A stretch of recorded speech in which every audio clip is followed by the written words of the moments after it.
Welcome back to Hoosier Sports Night. Last week, the men's soccer team took on their in-state rivals from 60 miles north, the Butler Bulldogs. Despite having only one victory against the Hoosiers in their previous 20 meetings, the Bulldogs came into the game with a very respectable 6-1-1 record.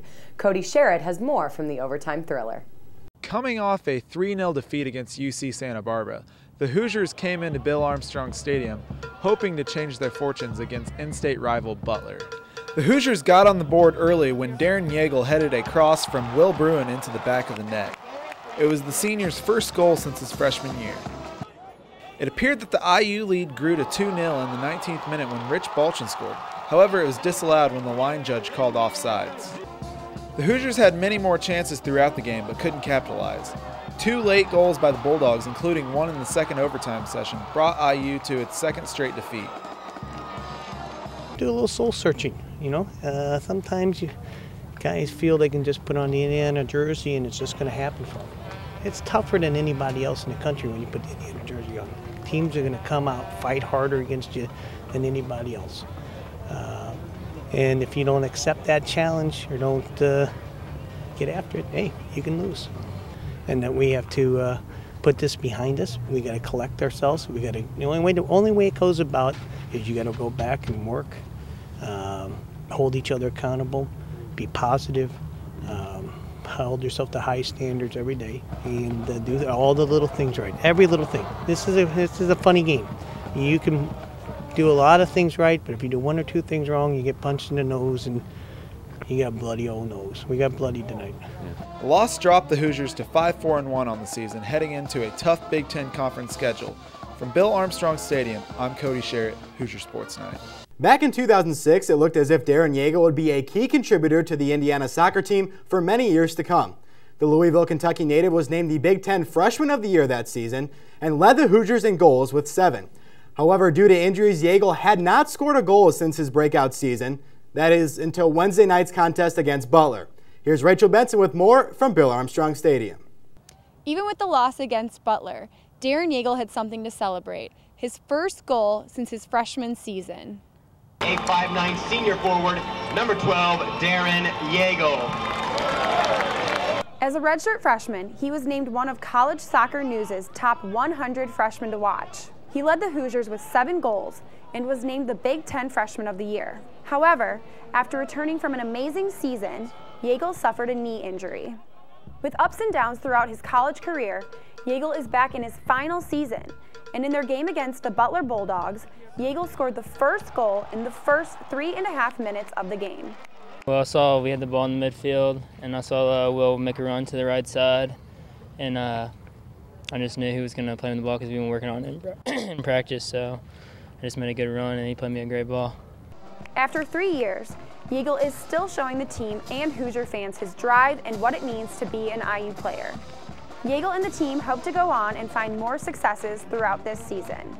At Armstrong Stadium, I'm Rachel Benson, Hoosier Sports Night. The men's soccer team traveled to Wolverine country over the weekend to take on a tough Michigan team. The Hoosiers were looking for a big win after a disappointing loss to Butler. Let's see if the soccer Hoosiers could do what the football Hoosiers could not: win a close game at Michigan. Coach Freitag hoping his squad breaks their 2-game losing streak in Ann Arbor. Eric Alexander doing his part, tries to find Matt Wyatt. It's not happening. Alexander would tally 2 shots on goal for the game. Almost 5 in, here's Andy Adlard to Will Bruin in the space, but Michigan gets there in time to kick it away. Still a blank slate almost halfway in, but here's Adlard on the steal. And a beautiful shot for the Hoosier lead. Last year, he led the team in goals, assists, points, and shot attempts. And it doesn't look like he's lost his touch. Look at that shot. 10 seconds to go, Michigan trying to even things up in the clutch.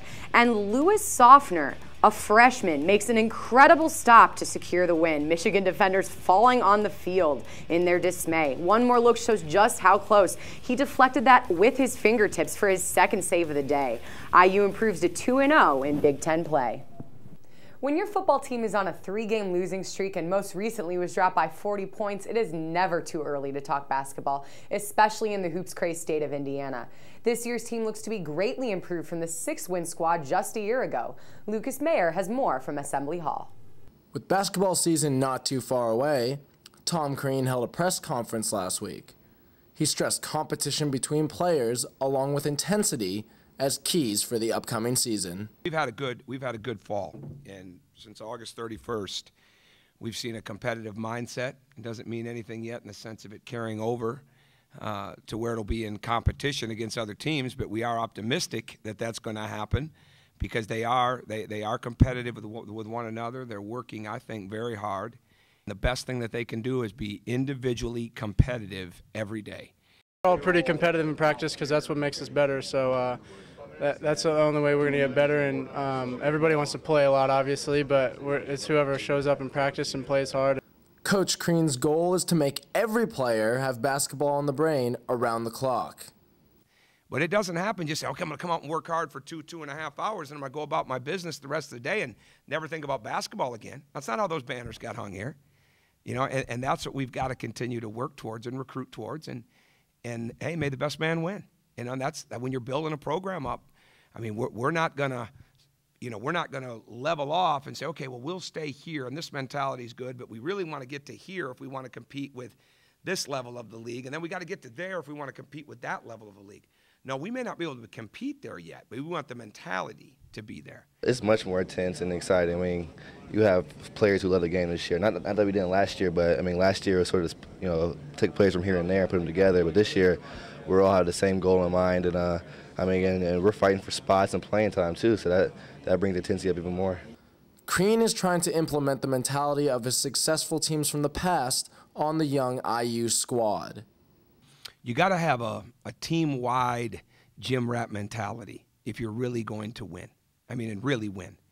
And I remember, I know I've said this before, going back even to Michigan State, but even the Marquette teams, those best teams, they weren't concerned about when they were in the gym. They were just there. It didn't matter if it was night.